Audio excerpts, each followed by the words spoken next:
जीवन निरंतर बहती रहने वाली धारा का नाम है जो हमेशा एक जैसी नहीं रहती, और इस सत्य को भी स्वीकार करना पड़ेगा कि जीवन का अनुभव हमेशा के लिए सुखद नहीं बना रह सकता है। जीवन की यात्रा के साथ आपको समस्याओं और जिंदगी के विभिन्न पहलुओं का एहसास होता है। ये समस्याएं आपके काम में हो सकती हैं, आपके परिवार में हो सकती हैं, दोस्तों के साथ या फिर कुछ और। ये समस्याएं तभी पीछा छोड़ सकती हैं जब आप उन्हें सीधे सीधे डटकर सामना करो और उनसे भागना बंद कर दो। यहां तक कि भगवान शिव भी यही कहते हैं। उनकी ओर से दी गई शिक्षा और सूत्रों से आपको जीवन में अपने लक्ष्य पाने में मदद मिलेगी। आइए एक नजर डालते हैं भगवान शिव की ओर से दिए गए सफलता के सूत्रों पर, जिनके बारे में उन्होंने माता पार्वती से बात की थी। दृढ़ निश्चय करना आवश्यक। दृढ़ निश्चय ही वो रास्ता है जिस पर चलकर इंसान सफलता को पा सकता है। किसी भी कार्य को करने के पीछे मनुष्य का मन में किया गया निश्चय ही सबसे बड़ा कारक होता है। समाज के लोगों से प्रभावित ना होना। अगर आपने अपने मन में कोई काम करने का निश्चय कर लिया है तो फिर लोगों से प्रभावित होना व्यर्थ है, चाहे वह आपके बारे में कितनी ही बुरी बातें कहें। समाज की बातों पर ध्यान देने से आपकी प्रगति बाधित होगी।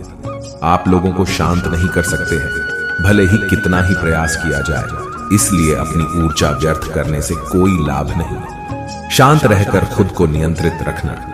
शिव को संसार का सबसे बड़ा योगी कहा जाता है। खुद में स्थिर रहना और परिस्थिति से दूर रहकर भी उस पर पकड़ रखना आसान नहीं होता।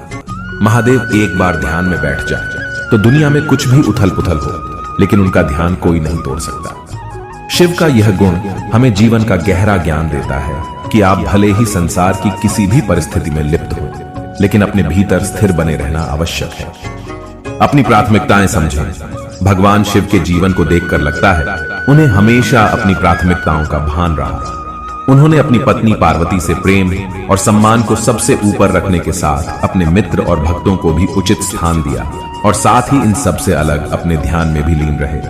कब क्या करना उचित है वह ये अच्छी तरह जानते थे। जीवन के हर रूप को खुलकर जिए। शिव की जीवन शैली हो या उनका कोई अवतार, उनके हर रूप में स्वभाव बिल्कुल अलग रहे हैं। फिर वो रूप तांडव करते हुए नटराज हो, विष पीने वाले नीलकंठ, अर्धनारीश्वर, या फिर सबसे पहले आसानी से प्रसन्न हो जाने वाले भोलेनाथ। परिस्थिति भले नकारात्मक हो, आप सकारात्मक बने रहे। समुद्र मंथन से जब विष बाहर आया तो सबने कदम पीछे खींचे, क्योंकि विष कोई नहीं पी सकता था। ऐसे में महादेव ने स्वयं विष हलाहल पिया और उनका नाम नीलकंठ पड़ गया। इसका सबक यह है कि जीवन की परिस्थिति कितनी ही नकारात्मक हो, आपको सकारात्मक बने रहना चाहिए।